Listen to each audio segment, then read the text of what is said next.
everyone, it's Heather Sparkles, and for today's vlog, I am on another cemetery adventure. Today we are checking out Erie Cemetery in Erie, Pennsylvania. I have heard all kinds of really strange local urban legends about this place, so I thought it'd be a fun place to explore. Plus, by the look of this place, it's really old, and you guys know I love old cemeteries, so I figured we would check it out. First, we're going to try to find the Witch's Circle, and we're going to try to find the Vampire Crypt, which are the two spots in the cemetery that have the most lore surrounding them. And then we're just gonna try to see if we have enough daylight to look around. So let's just make the most of it and try to find the two creepiest spots in the cemetery. Over here we have some really beautiful monuments, and I'm gonna have an upcoming video all about cemetery symbolism where I'm gonna talk more about this stuff, but these two are seriously so cool. So here is the resting place of Elizabeth, who died in 1843, and John Warren, who died in 1835. It's just so interesting how this is laid out like a circle. Really fascinating. What do we have over here? These look so beautiful. I'm really excited to be here right now with you guys. So here we have a marker that has what looks like two doves pointing down, which is really fascinating. Oh, let me fix this. The War of 1812. That's actually not a veteran marker that I see too often in my area.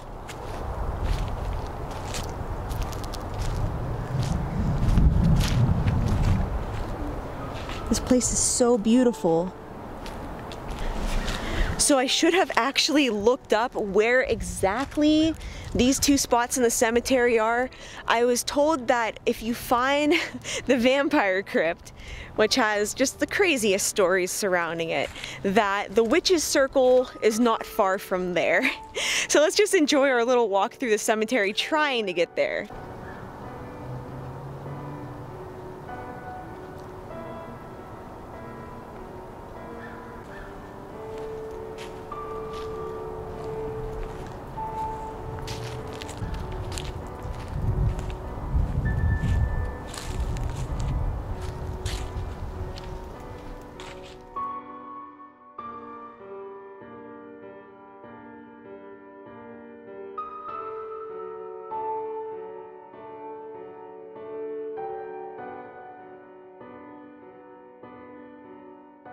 So this is the resting place of the beloved wife of T.J. Does that say Hokanson? Died at Washington. This is in 1864, and they were only 30.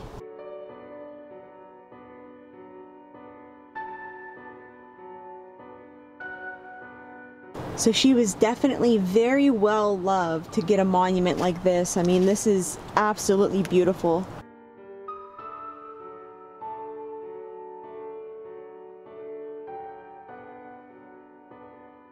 I love finding statues. So here we have a very pretty statue. This was for Helen Moore, and she died in 1898.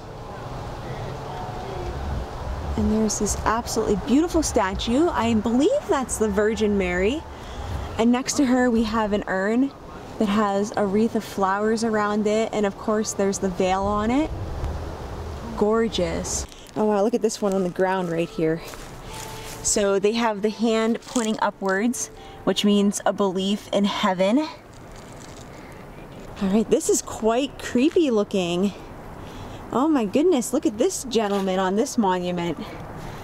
Doesn't that kind of creep you out? Look at his black eyes. Is that not kind of weird?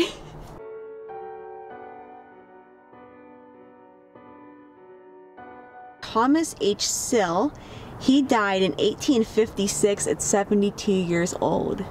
Well, I am definitely lost in this place. One thing I will say though is that this place seems to be really popular. I'm seeing a lot of cars parked here, people out here with their pet. Did I find it? Is this it? I don't think this is the Witch's Circle. No, I don't think, but it's so interesting how so many of the family plots here are laid out in a circle, which you don't see in cemeteries in my area.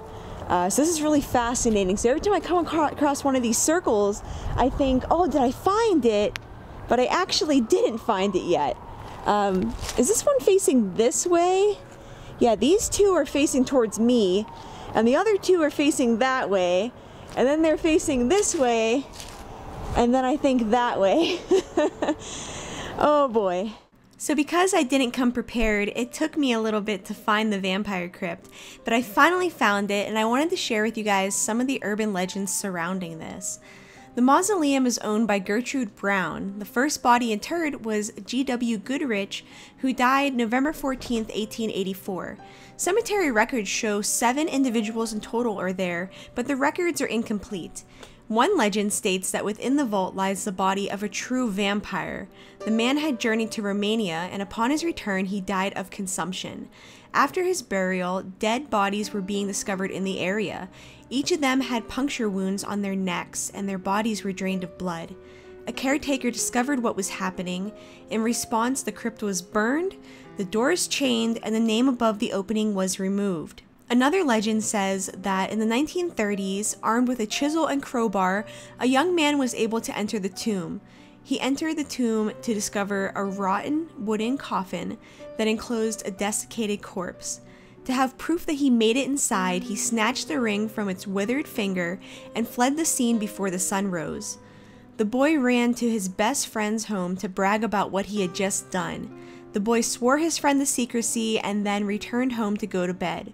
His friend could not wait to share the story with his other friends, and after school they went to his home to see the ring. They were met at his door by his mother, who explained that her son was asleep, but the boys insisted on seeing him. When she went to his room to tell him that he had company, she found her son dead. His ring finger had been ripped from his hand. The next legend states that a group of teenagers were partying outside of the crypt. They told the story of the vampire legend, and one young man mocked it by climbing onto the roof of the crypt. Something happened while the boy was on the roof. It was dark, so the group could not see him, but they heard his scream before he fell to the ground. The boy was admitted into a local hospital. Upon waking, he began to scream. The nurses heard his cries and rushed to help him. Before the nurses could reach him, though, the boy had climbed onto the window ledge and jumped to his death. No one knows who or what the boy was trying to escape from. So directly next to the Vampire Crypt is another family plot that's also laid out in a circle. And that's what I don't get about this place. You know, everyone hypes up the witch's circle, that is so weird, but there's so many family plots here that are laid out in these circles like this. And it's really strange how it appears that the markers are facing outward. I thought they'd be facing inward. So I'm gonna walk in between these, and I'm actually gonna go inside. This one is of E. Cook Smith, who died in 1866. And you know, I love reading the names of these people because the fact is that these markers are really all that's left of these people. And that's why, you know, I get so close and I show you guys them, because by saying their name, you're kind of like bringing them back into existence. And I think it's important that, you know, you visit these places and just say these people's names and just remember them. So in the center here of this family plot, now these people, you can see their marker names facing inward, but these people are facing outward. Isn't that so strange? How like half of it they're facing outward and the other half is facing inward. I guess it makes sense, but it's just so weird. I've never seen anything like this in a cemetery. So the sun is setting here at Erie Cemetery, and they're gonna start kicking people out. So I need to find the witch's circle before it's sundown. And we're definitely gonna be coming back here to check this cemetery out and do a more detailed tour and really look at all the different gravestones we have here. But for now, we gotta find the witch's circle, and we only have maybe 20 minutes to do it.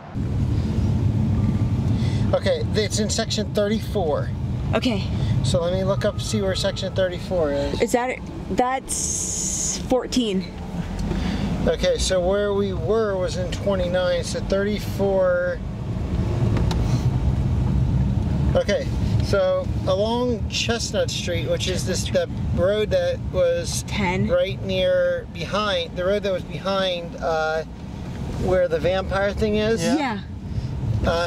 If you look, see right here? Okay, right there is where the vampire thing is, and right down there is 34. So it's right along that main drag. So if we go up and go right. Yeah, go up and go right. All right, guys, so we are trying to find the witch's circle. We literally have a few minutes, minutes until sunset, and they're gonna start going around and kicking people out. Thank you. Oh my gosh, guys, we have found the witch's circle. Oh my gosh, just in time too. Oh boy, okay, this is so cool. Oh man, wow. I'm actually getting goosebumps right now. All right, guys, so just in time, we made it to the witch's circle, and there is one of the blackened tombstones, and here's the urban legend behind that one. Local legend states that there was a coven of witches practicing in the late 1800s. The blackened headstones are the graves of the two who headed the coven. It is said that Satan left burn marks on the graves when he came up to drag their souls to hell. The coven members kept practicing in the circle after their deaths. The men buried in the graves of the blackened stones had fled from Salem, Massachusetts during the witch trials in the 1600s. These claims can very easily be debunked by history and science. Plus, real witches do not actually believe in the devil. This is just a story to spread misinformation and fear about witches, though it does make for a fun Halloween tale, and I did really enjoy trying to find this site. Others have reported hearing footsteps behind you when no one is there, when you're by the headstones.